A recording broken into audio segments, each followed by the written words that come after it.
Сәлем достар. Бүгін біз жұмсақ үлпілдек пышный лепешка пісіреміз.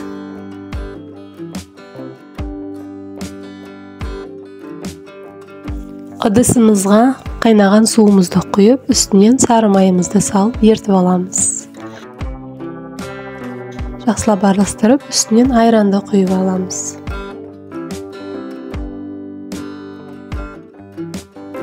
Қайнаған су мен мұздай айранымыз бірігіп, жылы масса пайда болады. Үстінен дрожж, шекер, тұзымызды салып, жақсылап араластырып аламыз. Тұз, шекер ерігенше. Үстінен ұнымызды салып, жұмсақ қамыр илейміз.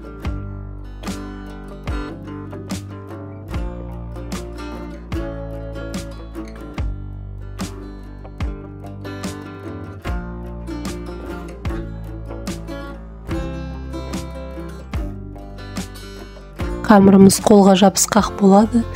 Үстінен кішкене 2-3 ас қасық сұйық май құйып жіберіп, жақсылап илеп қоямыз. Бетін жауып, жылы жерге қоямыз.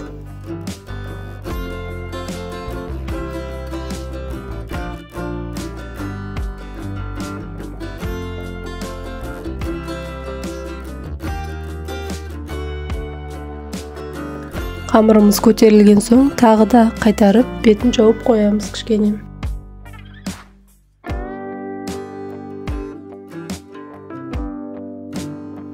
Көтерілген қамырымызды 4 бөлікке бөліп, дөңгелек етіп, лепешка формасына келтіреміз.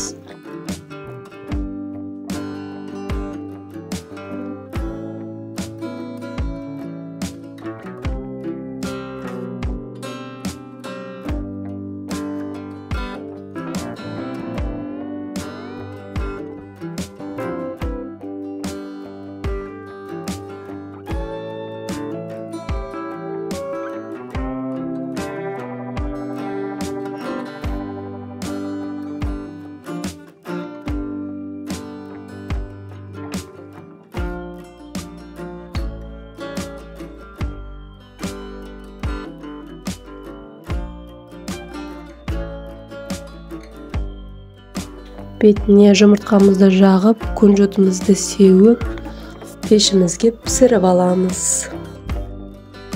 Осымен біздің лепешкамыз дайын. Ас болсын, сіздер де жасап көріңіздер. Өте жұмсақ, дәмді болып шығады.